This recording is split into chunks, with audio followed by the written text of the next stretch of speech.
자, 계속 이어서 우리가 이제 점원 크레딧 600 데이터를 갖고서 로지스틱 리그레이션 모델링을 해보겠습니다. 자, 이제 여러분 이제 아주 핵심적인 내용에 도달했어요. 지금까지 우리가 데이터 마이닝이라는 거를 코딩으로 해결한 적이 이번이 처음인 거죠, 사실은. 그리고 실질적으로도 상업적으로도 매우 유용한 툴이다, 이렇게 보면 되겠어요. 자, 그리고 여기 아직까지 데이터 기초 통계량을 보는 부분이었으니까 우리가 앞에 때 했던 것처럼 기초 통계량을 한번 더 볼게요. 그리고 방금처럼 이렇게 실행하면 되겠죠. 그리고 여러분, 앞에서 내가 아까 C번 함수 지울 때 이거 뭐의 약자겠어요? 내가 왜 이게 뭔지 대충 알겠죠, 여러분? 예. 그러니까 어떤 의미가 있는 단어를 갖고 명령어를 만들면 기억하기 좋아요. 이렇게 적어놓고서 뭐 실행해라 이런 의미로 쓰면 안 되겠지. 이건 뭐겠어요? 딜리트를 연상시키는 단어죠. 그래서 저렇게 그래서 저러면 잊어먹지 않을 수 있을 거예요. 자, 다음에 이제 할 거는 요 방법은 좀 어려운데 복잡한데, 그러니까 sklearn이라는 그 라이브러리가 있어요. sklearn이라고 하는. 그리고 train test split라는 거를 하여간 불러오는 방법이 되겠어요. 그러면 요거는 그냥 통으로 외워두면 되겠어요. 우리가 앞으로 데이터 마이닝 할 때 사실 파이썬의 좋은 점은 여러분이 코딩을 해서 새로 안 만드는 거예요. 요 한 줄이 100줄이 될 수도 있고 1000줄이 될 수도 있어요, 코딩에서. 그걸 그냥 지금 쓰는 거예요. 그러니까 편하죠. 그래서 우리가 많은 사람들이 만들어 놓은 라이브러리를 이용하는 거니까. 그래서 SQL 여기 점이 있으니까 우리가 좀 큰 화면으로 한번 볼까요? 잠시. 요렇게 되는 거예요. 그래서 좀 더 키워볼게요, 여러분 잘 보이게. 그래서 여기 보면 scikit-learn 함수라고 하는데 보통 scikit-learn이라고 읽어요. scikit-learn 함수 라이브러리 모델 셀렉션에 import train test split, 그래서 언더바로 다 있죠. 이걸 우리가 언더바라고, 대시는 안 쓴다는 거, 코딩에서. 그래서 600개의 데이터 중에 드랍, 즉 드랍 함수를 썼으면 뭐예요? 칼럼이 어떤 경우 y인 경우는 드랍. 그러니까 y 빼고는 다 뭐다? x 데이터에 저장해라. 그 y를 포함한 데이터는 어디를 저장하라? y 데이터에. 그 우리가 데이터를 보면 여기서 보면 요만큼이 x고 그 다음에 요만큼을 y로 저장하라는 거죠. 한 줄만 돼야 되는데 더 정확하게. 요거는 y로 저장하고 요거는 x로 저장해요. 근데 만약에 여러분이 변수가 4개가 아니고 x값이 8개였다. 그럼 8개를 저장해라. 그러니까 뭘 구분한 거예요? 인풋 변수와 출력 변수, 입력 변수와 출력 변수를 구분하는 과정을 만든 거예요. 왜? 인풋 값은 학습에 사용되고 출력 함수는 학습의 결과를 평가하는 데 사용되니까. 그래서 요 한 두 줄이 아주 데이터 핸들링을 편하게 하는 거예요. 그리고 여러분이 데이터를 x값을 변수를 10개를 써도 좋고 7개를 써도 좋고 개수에 상관없이 쓸 수 있는 코드로 만들었어요. 그래서 입력하고 출력 변수를 나눠 놓은 다음에 xtrain 뭐예요? 입력 변수들 간의 학습용 데이터, x 언더바 테스트는 입력 변수들 간의 평가용 데이터, ytrain은 평가용 데이터 중에서 뭐예요? 출력 변수. y 언더바 테스트는 평가용 테스트 중에서 뭐예요? 종속 변수, y값, 출력값이죠. 요거 이제 쉽게 구분되죠. 그리고 저거를 의미하는 변수를 만들면 되는데 많은 사람들이 이렇게 아마 노테이션 할 거예요. 특별하게 뭔가 선호도가 다르지 않으면 지금 이렇게 의미하는 바로 매칭을 시켰죠. 요거를 트레인 테스트 스플릿 함수를 이용해서 아까 앞에 있는 X 데이터, X 데이터는 뭐예요? 예, 그러니까 입력 변수들 데이터, Y 데이터, 출력용 변수들을 이렇게 나누라는 거죠. 이렇게 트레인과 테스트 셋으로 나눠라. 굉장히 중요한 개념입니다. 나누는데 테스트 사이즈를 멋이다 20%만 해라. 즉 트레이닝은 몇 퍼센트 해라? 80% 해라. 즉 이 데이터에서 학습을 몇십 퍼센트 해라? 80% 해라. 그리고 평가용 데이터를 몇 퍼센트 쓰라? 20% 쓰라. 이런. 이게 만약 0.3이면요. 30% 하라는 거죠. 그냥 나머지는 그냥 이렇게 이대로 쓰면 되겠어요. 그래서 여기 요 네 줄만 갖고도 데이터를 학습용 데이터와 평가용 데이터를 랜덤하게 자른 거예요. 만약에 이걸 랜덤하게 안 하고 어떤 변수들 600개 중에서 이 행은 학습용이고 이 행은 평가용이라는 걸 수작업으로 하고 싶다면 코드를 좀 다르게 짤 필요 있어요. 근데 여기서 수작업이 왜 필요하냐 그러는데 때에 따라서는 어떤 행, 즉 레코드가 트레인으로 사용됐는지 테스트로 사용되는지가 매우 중요해요. 그래서 그거를 정교하게 컨트롤하고 싶을 때 라벨링 하는 거예요. 여러분들 중에 혹시 코딩에 자신 있는 학생은 한번 챌린지 해보세요. 다음 수업 시간에 혹시 완성한 코드가 있으면 우리 클래스에서 자랑해도 좋아요. 우리는 이 다음 단계 기법인 의사결정 나무에서 배우고 그 기법을 적용해 볼게요. 그때까지는 여러분이 한번 챌린지 해보기 바랍니다. 그 다음에 이제 로진 모델을 구축하는데 자, 셋을 나눴으니까 어떻게 돼요? 학습시켜야겠죠. 학습시킨 다음에 뭐 해야 돼요? 예측해야 되죠. 이 순서를 여러분께서 코드를 외우지 말고 순서를 내가 잘 이해하라고 그랬어요. 그래서 사이클론 라이브러리의 리니어 언더바 모델 함수를 이쪽 라이브러리에 들어가서 로지스틱 리그레션을 가져오면 되겠어요. 그럼 이 로지스틱 리그레션 함수를 기니까 리니어 리그레션 LR로 또는 로지스틱 리그레션이죠. 리니어 리그레션이 아니고 LR로 약자로 이렇게 만들었어요. 이거 얼마든지 다르게 여러분이 해도 됩니다. 코드 연습을 많이 하는 방법은 내가 알려준 변수를 그대로 안 따라주고 여러분이 원하는 변수로 이름을 적고 코드를 만들어. 그리고 가급적 오늘 한 코드는 무조건 외워야 돼요. 어떻게 외워야 되냐면 종이에다 코딩할 때 이 정도는 쓸 수 있어요. 근데 이 정도 이게 어렵다고 느끼지만 지금 거의 끝까지 다 배웠어요.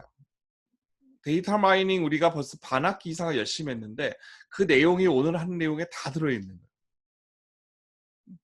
그래서 이거는 거의 완전히 외워야 돼요. 외우고 어떻게 되냐면 백지에다 놓고 여러분이 코딩을 직접 할 수 있어야 돼요. 초보자라도. 이걸 못하고 데이터 마이닝 했다고 할 수가 없죠, 여러분. 그리고 나중에 뉴럴 네트워크는 뭐만 바뀌겠어요? 요것만. 디시전 트리는 뭐가 바뀌겠어요? 요것만. K-니어스 네이버, 사례 기반 추론 뭐만 바꾸면 되겠어요? 이것만. 서포트 벡터 머신 뭐만 바꾸면 되겠어요? 요것만. 딥러닝 뭐가 바뀌면 되겠어요? 요 함수만. 그러니까 얼마나 간단한 건지 알겠죠, 여러분? 앞으로. 그러니까 지금 것만 알면 로짓은 아는데 그 다음은 이해 못한다. 이런 사람 잘 없어요. 여기가 이해가 안 되기 때문에 뒤도 이해가 안 돼요. 그래서 여기 있는 코드를 여러분이 아주 전문성 있게 외우면 좋겠다. 그래서 함수를 기니까 그냥 짧게 만든 것밖에 안 되겠어요. 쉽게 해서 이 함수를 여기다 넣은 거예요. 로진 모델을. 그리고 이거를 요 핏을 만들었잖아요. 이걸 학습시키는 거예요. 뭘로요? 트레이닝 데이터를 갖고 애초에 이렇게 하기로 했잖아요. 우리가 트레이닝 데이터에서 학습을 시키기로 했으니까. 그리고 이 학습된 데이터를 갖고 어떻게 돼요? 프리딕션 해야겠죠. 그럼 이런 거를 우리가 순서대로 만들어 놓고 하는 거를 다 일일이 코딩했다면 정말 오랜 시간이 걸릴 거예요. 매우 높은 난이도가 될 거고. 근데 누누이 얘기하지만 파이썬에는 미리 이렇게 만들어진 라이브러리와 함수를 이용하기 때문에 편한 거예요. 그래서 우리가 절차와 개념만 잘 이해하면 되겠어요. 엑스트레인을 프리딕션해서 이건 했어요. 했는데 인간이 눈으로 안 보니까 프리딕션 한 걸 모르잖아요. 그거를 어디다 넣는 거죠? 그냥 이 변수에 저장하라. 또 이건 뭐예요? 이것도 테스트 언더바 프리딕션. 여기에 테스트 셋에 대한 평가 값을 넣어라. 이거죠. 그러면 이 값이 우리가 눈으로는 안 보이잖아요. 안 보이니까 이 프린트라는 함수를 한번 가르쳐 줄게요. 뭐냐면 이 스코어라는 함수에다가 x트레인인가 y트레인 뭐겠어요?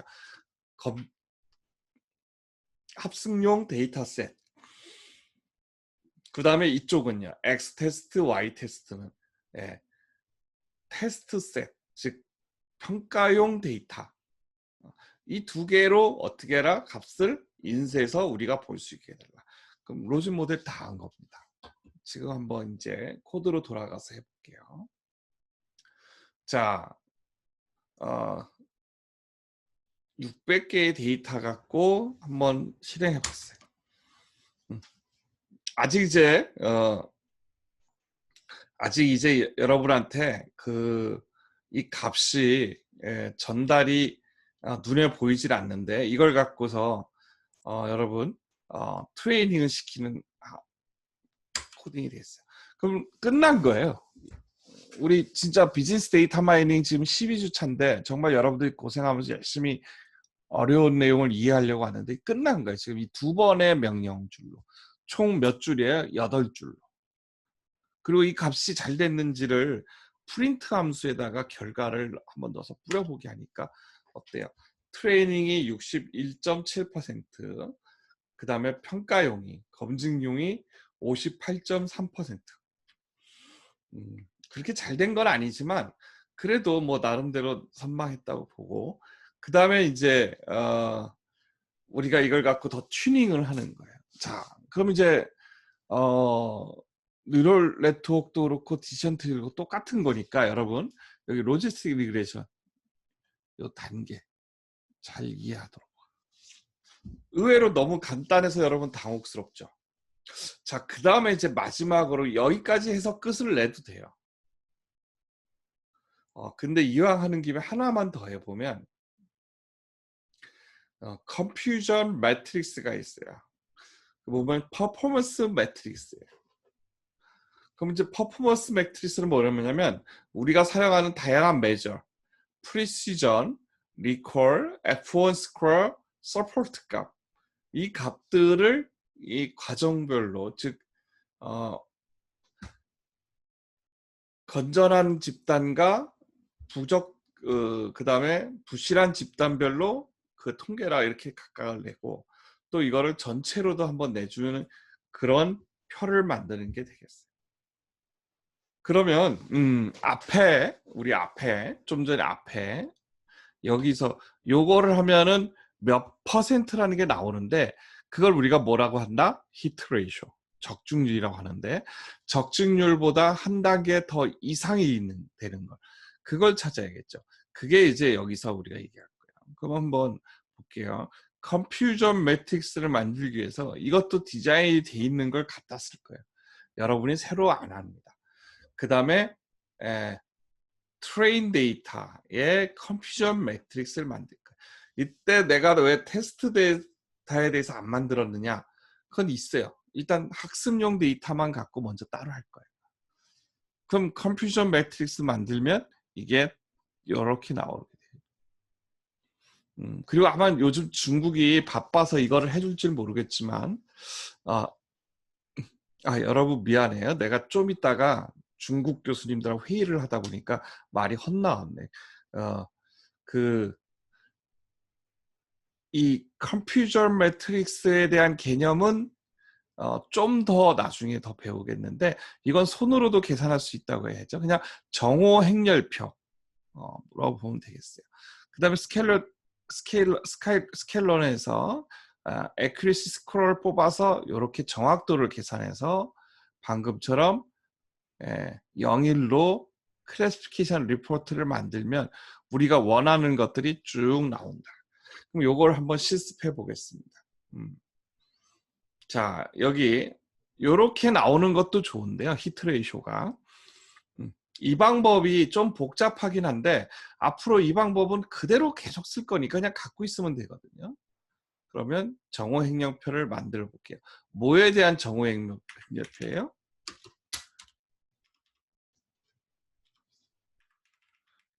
여기 정오행렬표는 학습용 데이터죠.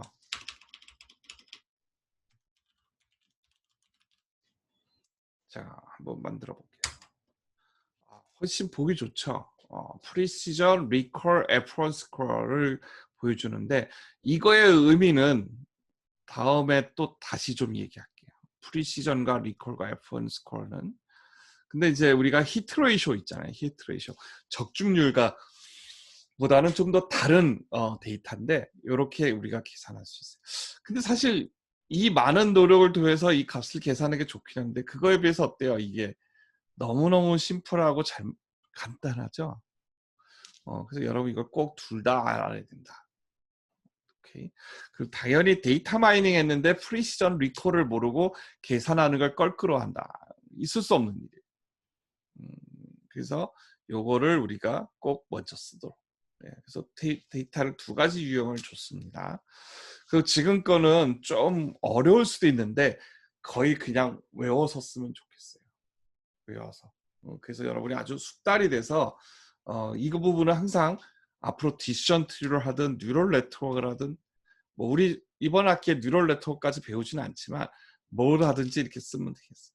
마찬가지로 여기 보면